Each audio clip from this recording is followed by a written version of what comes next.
కాదు, ఫస్ట్ వెళ్తాను, తర్వాత మీరు. ఓకే ఓకే, స్టార్ట్ చేయండి. శ్రీ గురుభ్యో నమః.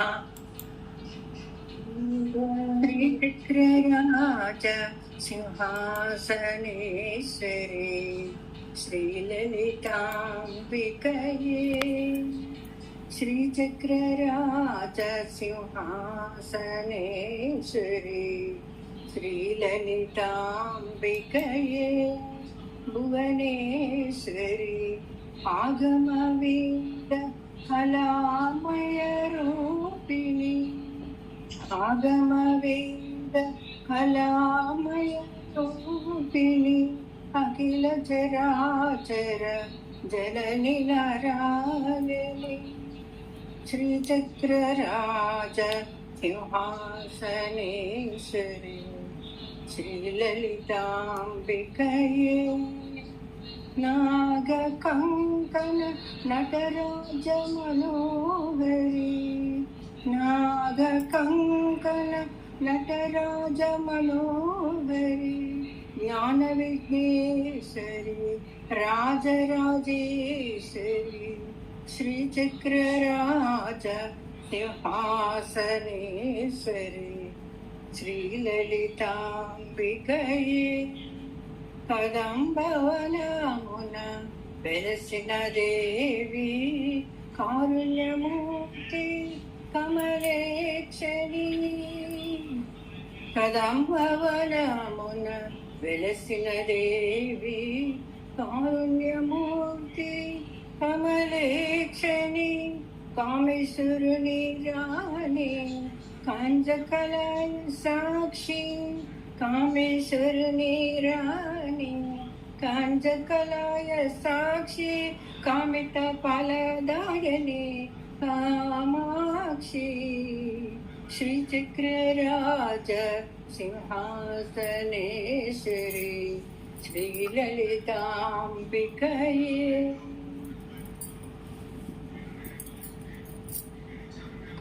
Thank you madam. తకిట తక తకట తకిట తక యుగళ చకిత పద యుగళ వికట గంగా జురిత మకుట తట నిగళ హరిహరాంజిత కళల కళాలిత నీలగళ సాంద్ర చట పటల నిటల చంద్రకళ. జయ జయ మహాదేవ శివ శంకర. హర హర మహాదేవ అభయంకర అని దేవతలు శివుని కొనియాడ. పరవశమున శివుడు తాండవం ఆడగా కంపించినంతలో కైలాసవాణి. కంపించినంత కాల ప్రళయ జ్వాల. జగమునే వినవాణి సగమునెవ్వరబోయే. సగము మిగిలిన వాణి మొగము నగవైపోయే. ఓం నమ శివాయ. ఓం నమ శివాయ. అతడే అతడే అర్జునుడు పాండవ వీర యశోధనుడు. అతడే అతడే అర్జునుడు పాండవ వీర యశోధనుడు. అనితర సాధ్యము పాశుపదాస్త్రము కోరి ఇంద్రగిరి చేరి శివునికై అహోరాత్ర చేసెను తపస్సు. ఇది సృష్టించెను దివ్య మహస్సు.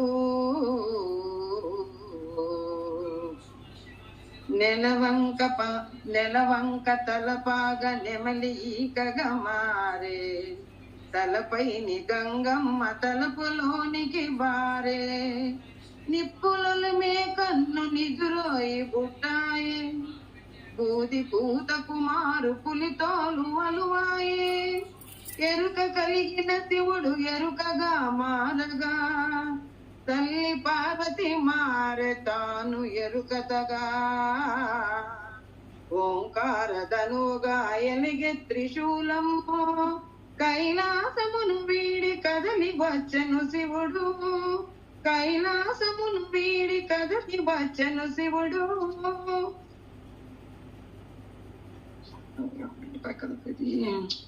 ఒక్క సెకండ్. శివుని ఆనతిని శిరమున దాల్చి మూకాసురుడను రాక్షసుడు వరాహ రూపము ధరించి వచ్చను తరాల నమ్మే అదిరిపోవగా చిచ్చెర పిడుగై వచ్చిన పందిని రెచ్చిన కోపముతో అర్జునుడు మట్టు పెట్టగా పట్టె బాణము తనువక చేతను అందుకొని చూసిన కంటను చూడగనే గురి చూసినంతనే వేసినంతనే తలలు రెండుగా విలవిలలాడుచు తనువు కొండగా గిరగిర తిరుగుతూ అటు ఇటు తగిలిన రెండు బాణములు అసూలు వీడెను వరాము కొట్టి తినేనని అర్జునుడు పడగొట్టి తినేనని శివుడు పట్టిన పట్టును వదలకనే తొడగొట్టిన వీరముతో అప్పుడు వేటు నాది వేటాడే చోటు నాది ఏటి తగవు పొమ్మని విలుమీటి పలికె శివుడు చేవనాది చేతనాది చేటెరుగని ఈటెనాది చేవుంటే రమ్మని కనుసైగా చేసే అర్జునుడు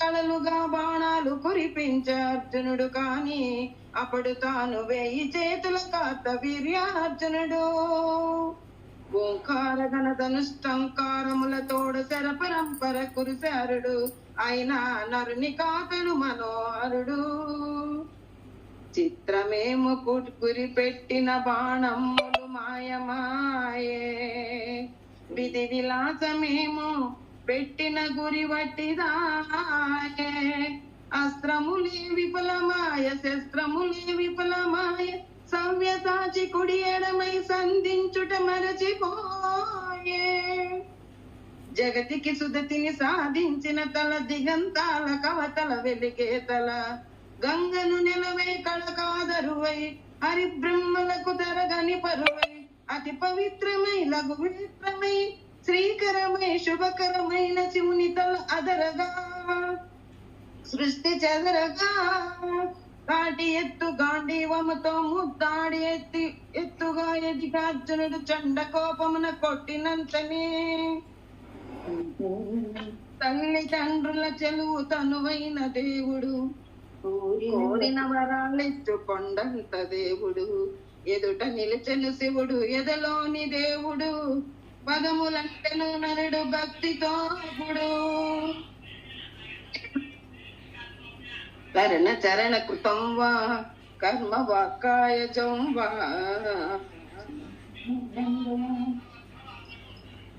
శ్రవణ నయనజం వా మానసం పాపరాధం ప్రీతమహితం వా సత్వం మే తక్షమస్వ శివ శివ కరుణాది శంభో నమస్తే నమస్తే నమస్తే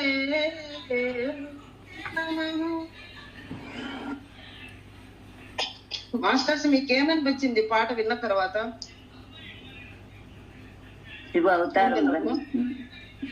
ఇందులో భక్త కన్నప్పగా జన్మ తీసుకున్నటువంటి అర్జునుడు నేనే గొప్ప నాకంటే వీరుడు లేడు విలుకాడు లేడు అనేటటువంటి ఒక దేంతో ఉంటాడు? అహంకారముతో ఉంటాడనమాట. ఆ అహంకారం వెనుకల ఉండేటటువంటి ఈ యొక్క విషయాన్ని మనం ఎలా తెలుసుకోవాలి, మనం ఇందులో జ్ఞానాన్ని ఎలా స్వీకరించాలి అనేటటువంటి దానికి వస్తాం మాస్టర్. ఇక్కడ ఏం చెప్పినాడు? ఫస్ట్ తకిట చకిత పదయుగల. ఇక్కడ ఈశ్వరుడు తపస్సు చేస్తూ కూర్చున్నాడు. గంగాజురిత మకుట తట నికళ. ఎలా? గంగాదేవి తన తల నుండి ప్రవహిస్తున్నటువంటి అంటే ఇక్కడేమి గంగమాత గంగ పని చేసుకుంటూ ఉంది. తన తల్లో ఉన్నటువంటి గంగాదేవి నీటిని వదులుతూ ఉంది. మరలా పార్వతీ మాతతో ఆయన కూర్చొని ఉన్నప్పుడు ఇక్కడ భక్త కన్నప్ప రూపంలో ఉన్నటువంటి అర్జునుని యొక్క మళ్ళీ నెక్స్ట్ జన్మ భక్త కన్నప్ప ఏం చేస్తాడంటే భక్త కన్నప్ప గా ఎలా జన్మ తీసుకున్నాడన్న విషయం అన్నమాట. ఇది ఆయన ఘోర తపస్సు చేస్తూ ఉంటాడు.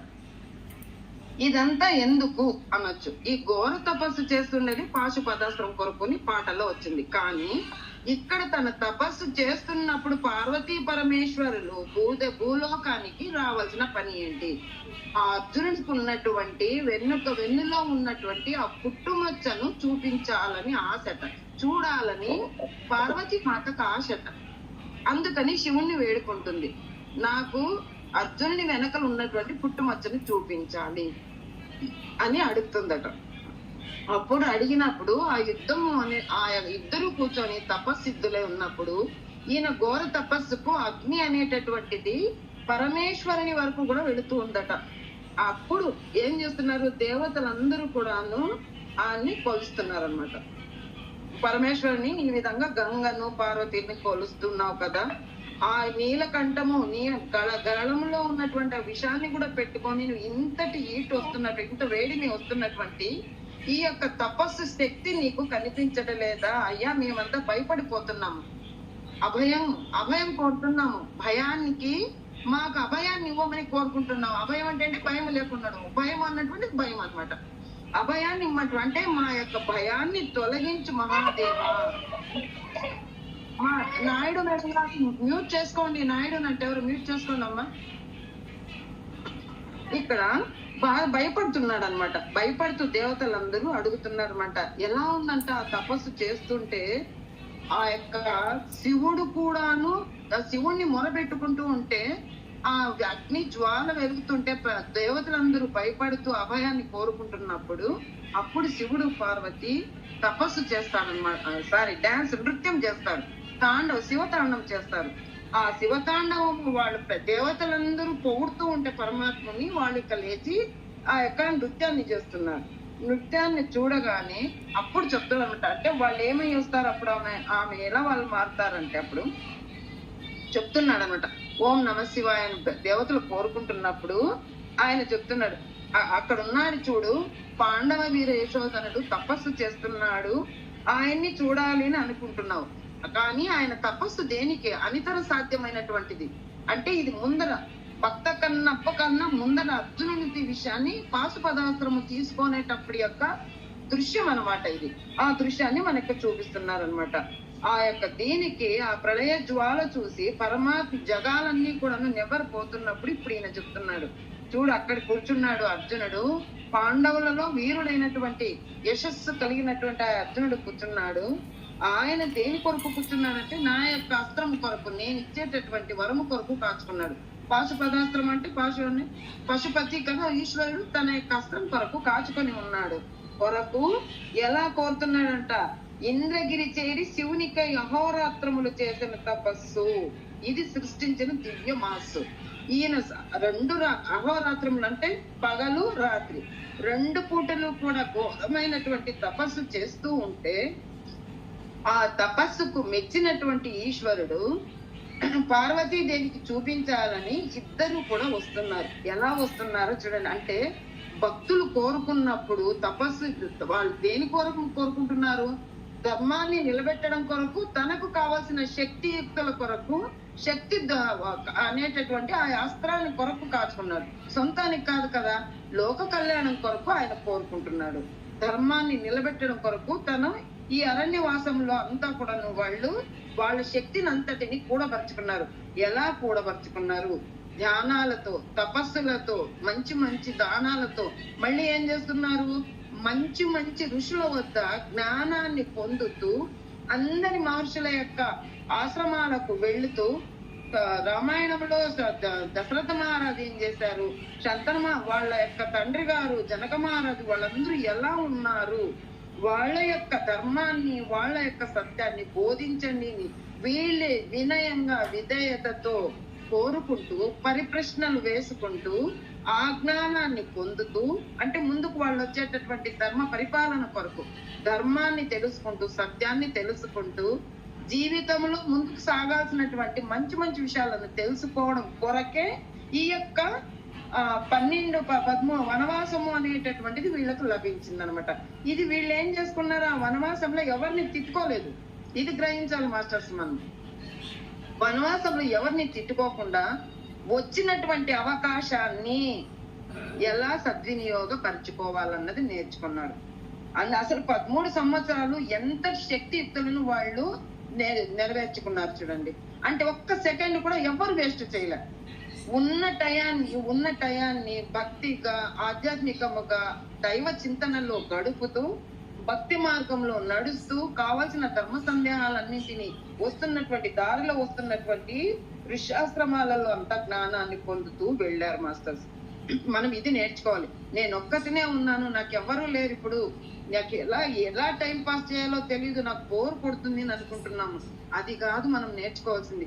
మన కోసరం ఒక్కటినే ఎందుకు ఉంచాడు, ఆ టయాన్ని నీకెందుకు కేటాయించాడు అనేటటువంటిది ఇందులో మనం అర్థం చేసుకోవాలి. ఆ టైంలో మనము పరమాత్ముని యొక్క చింతనలోకి వెళ్ళడం ద్వారా, కళ్ళు మూసుకొని కూర్చోవడం ద్వారా నువ్వు ఒక్కటే అన్నటువంటిది తొలగిపోయి నీతో పాటు ఎంతో మంది మాస్టర్స్ నీకు తోడవుతారు. నీకు తోడవడమే కాకుండా నీకు కావాల్సిన ఎనర్జీని ఇస్తూ, ఆరోగ్యాన్ని ఇస్తూ, ఆత్మ వైపు నడవడానికి, ఆధ్యాత్మికం వైపు నడవడానికి నీకు మంచి అవకాశాన్ని ప్రసాదిస్తారు. ఇది నేర్చుకోవాలి. అమ్మా నేను కూర్చున్న చోటే కూర్చుంటున్నాను, నేనేం చెయ్యాలి, ఎక్కడికి వెళ్ళట్లేదు కదా, పొద్దుపోదు అని పనికిమాల సీరియల్స్ చూస్తాం. అది కాదండి చేయాల్సింది. వచ్చినటువంటి టైం కొరకు ఏది మంచి విషయాలు, ప్రవచనాలు ఉన్నాయి, రామాయణం ఉంది, కావ్యాలు, కావ్యాలు ఉన్నాయి, వాటన్నింటినీ విని అందులో ఉన్న జ్ఞానాన్ని పొందుతాం. అది నేర్చుకోమని ఇక్కడ మనకు చెప్తున్నారు అనమాట. ఈ తపస్సు వల్ల ఆయన పాశుపతాస్త్రాన్ని కోరడానికి దివ్యమైనటువంటి తపస్సు ఆచరిస్తున్నారట. అప్పుడు చూడండి శివుడు ఎలా మారిపోయాడు. నెలవంక తలపాగా నెమలి ఈకగా మారే. ఎలా ఉంది జుట్టు, గంగమ్మను పెట్టుకున్నటువంటి ఆ తలపాగా ఉంది కదా, ఎంట్రికలతోనే తలపాగా చుట్టుకున్నాడు. ఆ తలపాగలో ఎలా మారిపోయిందంట, ఎరుకల వేషంలో వచ్చేటప్పుడు వాళ్ళకి నెమిలి పింఛం పెట్టుకొని వస్తారు కదా, అలా నెమిలి పింఛంగా మారిపోయిందట. ఇంకా ఏమంటున్నారు, తలపైని గంగమ్మ తలపులోనికి మారే. అంటే ఏంటంటే తన మనసులో, తన తలలో ఉన్నాడు, ఓకే, తలపులు అంటే ఆలోచనలు, తన ఆలోచనల్లోకి దాచిపెట్టుకున్నాడట. అంటే ఇప్పుడు ఉన్నటువంటి అర్జునుడికి హెల్ప్ చేయాలి అనేటటువంటి ఆలోచనలో గంగమ్మను తనలోనే ఉంచుకున్నాడట. ఇంకా పెడుతూ ఏం చెప్తున్నా, నిప్పులు మిసే నీ కన్ను నిదురోయి బుజ్జాయి. ఎలా ఉందంట, నిప్పులు కళ్ళు, పరమాత్ముడి కోపం చేసుకుంటే ఎలా ఉంటుంది, ఎర్రటి కళ్ళు, నిప్పుల్లాగా కళ్ళు తెరుస్తాడు. అలాంటి నిప్పులొలిగే కళ్ళు నిద్రపోతే, చిన్న పిల్లలకు నిద్రపోతే ఎలా ప్రశాంతంగా ఉంటుందో అలా మారిపోయాయట. ఇంకా ఏం చూపుతున్నారు, బూడిద తోలు పోసుకున్నారు కదా, బూది పూసుకున్నారు కదా, ఆ బూది అంతా కూడా పులి తోలుగా మారిపోయిందంట. అంటే ఇవన్నీ కూడా ఎలా మారగలిగాయి అంటే, ఈ యొక్క ఎవరిదంతా మనం తెలుసుకుంటున్నాం ఇక్కడ అంటే, అర్జునుని కొరకు మారిపోతున్నాయి ఇవన్నీ కూడా.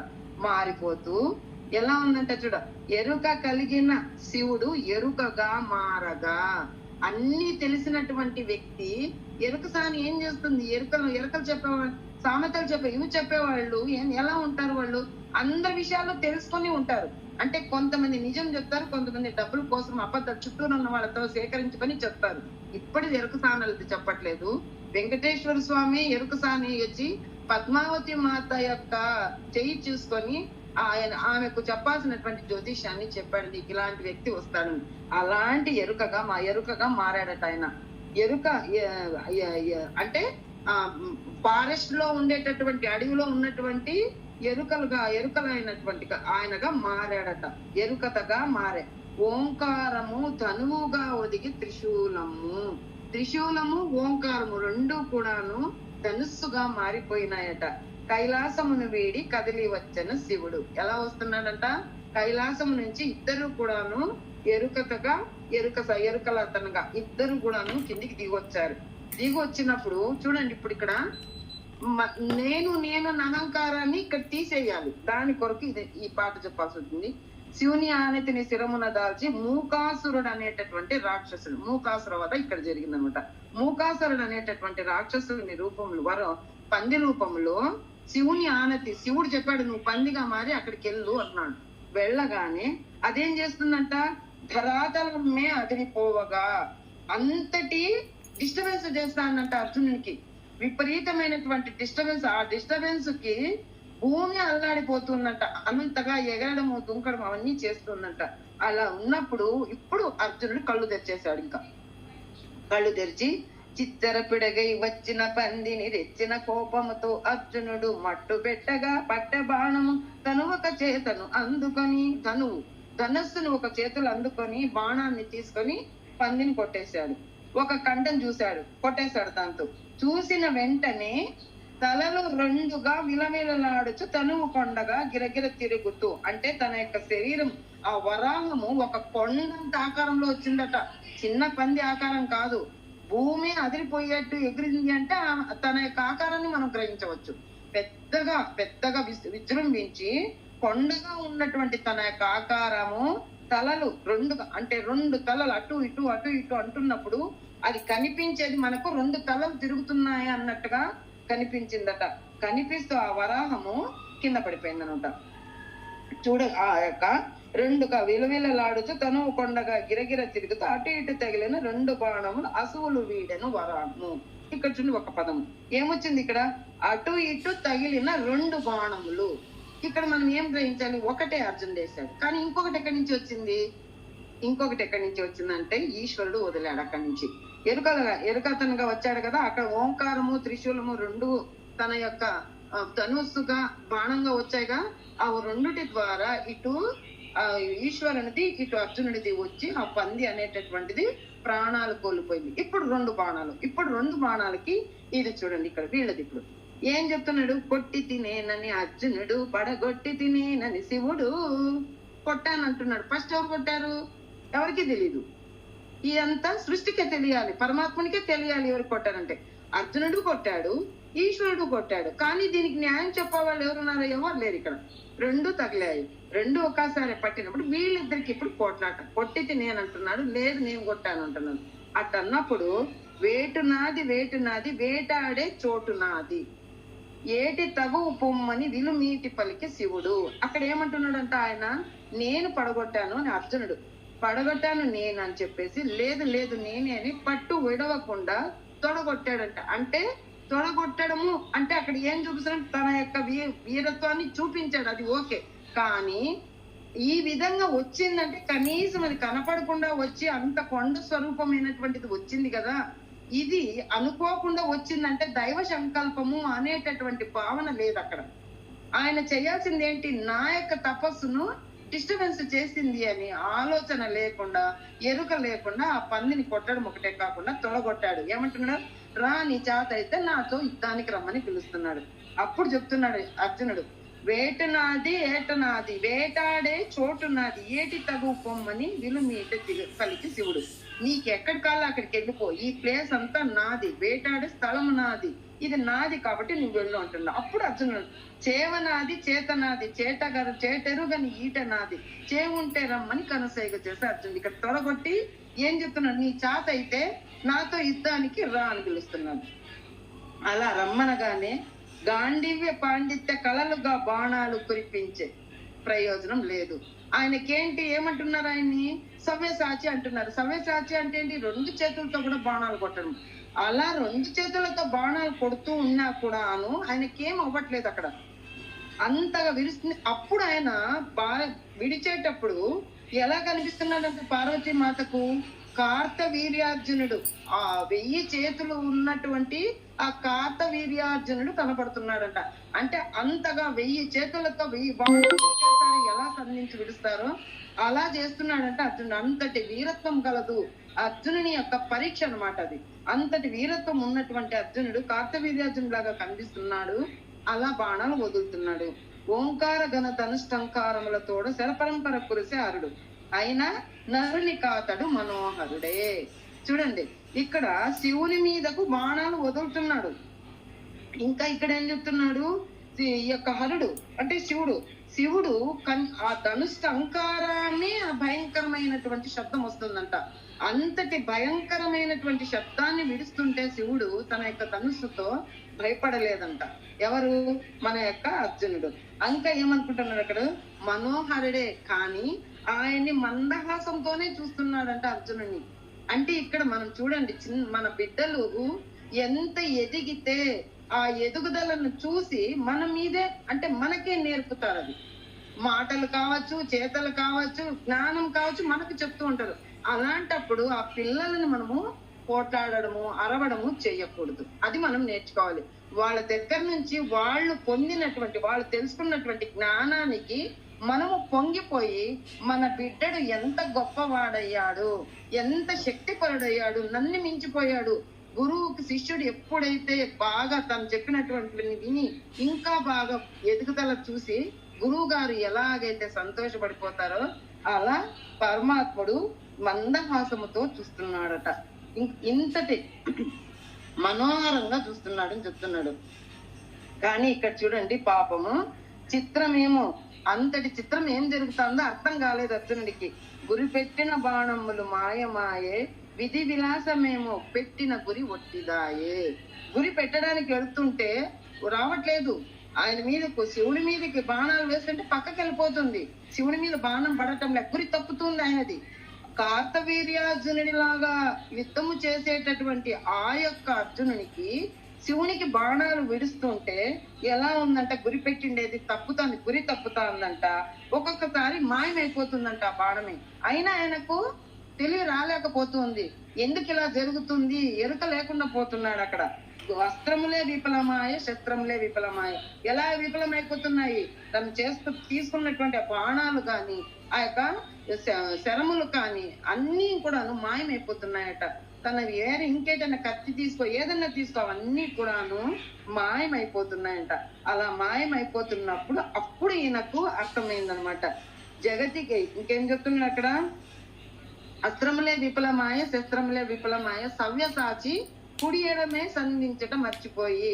బాణం ఎటువైపు పెట్టుకున్నాడు, విల్లు ఎటువైపు పెట్టుకున్నాడు అనేటటువంటి ఆ ఎరుక లేకుండా పోతుందంట. ఆయనకు అర్థం కాకుండా పోతుందంటే ఏంటి ఇలా అయిపోతుంది అని. అంటే తలను తన్నేవాడు ఉంటే తాటిని తన్నేవాడు ఉంటే తలను తన్నేవాడు ఉంటాడు. మన సార్ చెప్తా చూడండి. అలాగే ఆయనే గొప్పవాడని విర్రవీగి యుద్ధం చేస్తున్నప్పుడు నన్ను మించినటువంటి వ్యక్తి ఉన్నాడు కదా, నన్ను మించిన వ్యక్తి ఉన్నాడు అంటే ఏదో ఒక దివ్యమైనటువంటి శక్తి అనేటటువంటి దాన్ని ఆయన గ్రహించలేకపోయాడు. ఇప్పుడు చూడండి ఎంత బాగుంటుంది. జగతికి సుగతిని సాధించిన తల, దిగంతాల కవతల వెలిగే తల. జగతికి అంటే మనందరికీ కూడా గతి మనందరికీ ప్రయాణం అనేటువంటి మంచి గతిని చూపించేటటువంటి ఆ యొక్క పరమేశ్వరుడు తల. ఇంకా ఏం చెప్తున్నారు, ఆయన పొగుడు అనమాట. దిగంతాల కవతల వెలిగే తల. దిగంతాలు అంటే ఈ యొక్క 14 భువన భాండ 14 లోకాలు కూడా అవతల ఉన్నటువంటి తల, అటువైపు ఉన్నటువంటి ఆ వెలిగే తల కూడాను గంగకు నెలవే కళాధరు కరువై. ఇక్కడ గంగని మోసేటటువంటి శక్తి ఉంది అంటే, ఇప్పుడు జహ్న మహర్షి గంగను తాగాడు, ఓకే, అది ఒప్పుకున్నాం మనం. దాన్ని ఆకాశం నుంచి స్వర్గలోకము నుంచి భూలోకానికి పడేటప్పుడు దాన్ని పట్టుకోవాలంటే ఎంతటి శక్తి ఎనర్జీ ఉండాలి శివునికి. అలాంటి వ్యక్తి హరిబ్రహ్మలకు తరగని పరువై. హరిహరాదులు గలాట ఎవరు? బ్రహ్మ, అరుడు, ఈశ్వరుడు విష్ణువు ఇద్దరు కూడాను నేను గొప్ప అని ఎవరి కొరకు పోట్లాడుకున్నారు? శివుని కొరకు పోట్లాడుకున్నారు. అప్పుడు కదా అరుణాచలం ఈశ్వరుడు ప్రత్యక్షమయ్యి అరుణాచలంలో వెలిగినటువంటిది అది. అలా ఉన్నటువంటి వాడు ఏం చేశాడంటే, అలాంటి తలని ఏం చేశాడంట, తాటి ఎత్తు గాంధీవముతో ముద్దాడి ఎత్తుగా ఎదిగి అర్జునుడు చండ కోపమున కొట్టినంతనే తన గాంధీవాన్ని ముద్దు పెట్టుకొని పోయి గట్టిగా కొట్టేశాడంట. అలాంటి తల జగతినే సృష్టించేటటువంటిది. 14 భువన భాండాలు అవతలు ఉన్నటువంటి అంతటి తలను అంటే అంత గొప్పగా ఉన్నాడు కదా, దాన్ని ఈయన ఆలోచన చేయకుండా నాకు కూడా శక్తి ఉంది అని ఆయన మీద ఆయన గౌరవం ఉంది, అది ఓకే. కానీ ఇంతగా జరుగుతాంది అంటే ఆయనకు ఎరుక రావాలి. ఆ ఎరుక లేకుండా చేశాడన్నటువంటి మనం కూడా ఎరుకతో ఏ పని చేసినా కూడా విజయం సాధించవచ్చు. ఇక్కడ విజయం ఎందుకు రాలేదన్న విషయాన్ని మనకి ఇక్కడ అర్థమన్నమాట. అప్పుడు ఎప్పుడైతే ఆ కోపముతో శివుని యొక్క తలను కొడతాడనమాట. తల్లిదండ్రుల చలువైన దేవుడు అంటే చూడండి, తల్లిలాగా తండ్రిలాగా చల్లని చూపుతో చూసేటటువంటి ఆ శరీరం కలిగినటువంటి ఆ దేవుడు కోరిన వరాలు ఇచ్చేటట్టు, నువ్వు ఏమి కోరికన్నా శంకరుడు అడిగినవన్నీ ఇచ్చేస్తాడు. అలాంటి కొండంత దేవుడు ఎదుట నిలిచిన శివుడు ఎదలోని శివుడు పదములంటేనన్నాడు భక్తితో. అప్పుడు ఆయనకు ఎప్పుడైతే కొట్టాడో ఆయన కళ్ళు తిరిగి పడిపోయాడు, అంటే ఆయనకు స్పృహ లేకుండా పడిపోయాడు. అప్పుడు ఎప్పుడైతే వాళ్ళ యొక్క మందహాసముతో వాళ్ళ యొక్క దృష్టి అనేటటువంటి చూపు అనేటటువంటిది అర్జున్ మీద పడగానే ఆయనకు కళ్ళు తెరిచి చూశాడనమాట. కళ్ళు తెరిచి చూడగా అప్పుడు పరమేశ్వరుడు ఇద్దరు కూడాను ప్రత్యక్షమయ్యారట.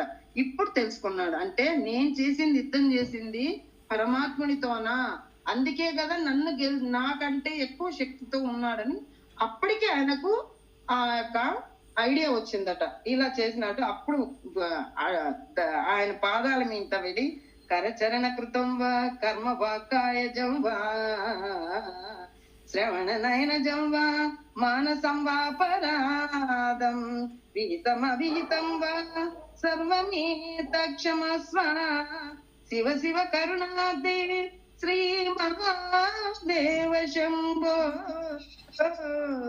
నమస్తే నమస్తే నమస్తే నమః. కర చరణ కృతం వా, నా యొక్క చేతుల ద్వారా, కళ్ళ ద్వారా, తల ప్రతి ఒక్క దాని ద్వారా కూడా మన యొక్క అవయవాలు, నా యొక్క వాక్కులు, మానసము, మన యొక్క మనస్సు, నేను విన్నది అన్ని వాట్లక ఏదైనా తప్పు చేసి ఉంటే తక్షణమే నన్ను క్షమించు అని అడుగుతున్నాడు. విహితం అవిహితం, ఏది కరెక్ట్ ఏది కాదనేటటువంటి జ్ఞానం కూడా లేకున్నా చేశాను కాబట్టి నన్ను క్షమించు అని, ఓ కరుణామయ నన్ను క్షమించి అడుగుకుంటున్నారు masters. Thank you masters, thank you. ఒకటడగాలని తీరా ఈశ్వర, అది ఎలా చెప్పాలో తెలియలేదురా పరమేశ్వర. అది ఏమిటి అంటే నా ప్రణాళికల్లో ఉన్నది చేస్తావు కదరా మహేశ్వర. నీ దరి చేరే మార్గం చూపరా శంకర. నా దారి ఎటువైపో చూపరా సర్వేశ్వర.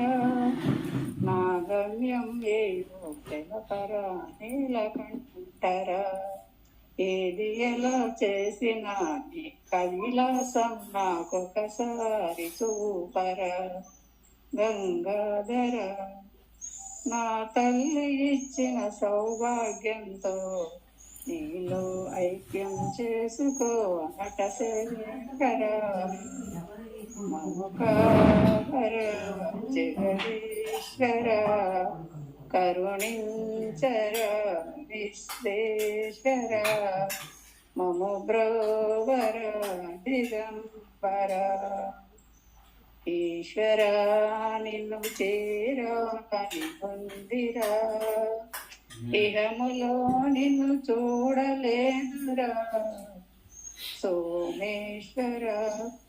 పరమ పదం నాకివ్వరా ప్రాణేశ్వర. నాకింకేమి వద్దురా నటరాజేశ్వర. ఈశ్వర పరమేశ్వర, జగతనేలు జగదీశ్వర. ఈశ్వర పరమేశ్వర, జగతి నేలు జగదీశ్వర. ఏంటమ్మా ఇలాగే వచ్చింది నాకు. బాగుంది మేడం, బాగుంది, చాలా బాగా కట్టారు. మీకు వచ్చింది, మీకు కల్లో రావడము మాకు చెప్పడం అంత పుణ్యమో నీకిన్ని సేవలు చేయగా, ఎన్ని జన్మల పుణ్యమో నీకిన్ని సేవలు చేయగా. ఏడు కొండల దేవరా భాగ్యమంతా మాహిరా. ఏడు కొండల దేవరా ఈ భాగ్యమంతా మాదిరా. ఎన్ని జన్మల పుణ్యమో నీకిన్ని సేవలు చేయగా. ఓం నమో నారాయణ, ఓం నమో నారాయణాయ. మమ్మేలుకునగా నువ్వు మేలుకో స్వామి, ఇది నిత్యము మాకు జగన సేవా భాగ్యము. కౌసల్య సుప్రజ సమపూర్వ సంధ్య ప్రవర్తతే ఉత్తిష్టర సాధుల కర్తవ్యం దైవమాందికం నీ మురిసి విరిసే నీ మాలగా తరించగా తోమాల సేవతో పులకించగా తోమాల సేవ తోమాల సేవ ఎన్ని జన్మల పుణ్యమో నీకిన్ని సేవలు చేయగా సర్వస్వము కాపాడి శ్రీవాసి పద పూజలు సందర్శించే భాగ్యము భక్తులకు కనువిందులు అష్టదల పద్మ అష్టోత్తర శతావలలు అలలు పులకరించు సహస్ర కలశాభిషేకమున నా కన్నుల కృపా కటాక్షాలకు ఆనవాలు తిరుపావళకు ముందు నమోజ్జనేతాలు గోవింద హరే గోపాల హరే గోవింద గోవింద గోవింద గోవింద గోవింద హరే గోవింద హరే గోపాల హరే గోవింద గోవింద గోవింద గోవింద గోవింద గోపాల హరే సాక్షాత్తు బ్రహ్మయే కడిగిన శ్రీపాదాలు నిజ పాద దర్శనం మహాభాగ్యము మహాభాగ్యము పరిమళ భరితము ఆకాశ సిద్ధము పరవశమిచ్చే క్షీరాభిషేకము ఆ పుణ్యజలములు స్థిరమున పడిన చరితాత్మమే కదా ఈ జన్మ పసిడి ఉయ్యాలలో ఈ పట్టు పరుపుపై కాసేపు కాసేపు కాసేపు పవరించర భోగ శ్రీనివాసుడవై జో అచ్యుతానంద జో ముకుంద జో అచ్యుతానంద జో ముకుంద గోవింద గోవింద గోవింద గోవింద ఎన్ని జన్మల పుణ్యమో నీకిన్ని సేవలు చేయగా ఏడు కొండల దేవరాయి భాగ్యమంతా మాదిరా ఏడు కొండల దేవరాయి భాగ్యమంతా మాదిరా ఎన్ని జన్మల పుణ్యమో ఈ వైష్ణవిది గ్రూప్ సేవ చేసుకునే భాగ్యము ఆ వంశీ సారథికి కూడా సేవ చేసుకునే భాగ్యం నాకు వచ్చారు. Thank you friends. థ్యాంక్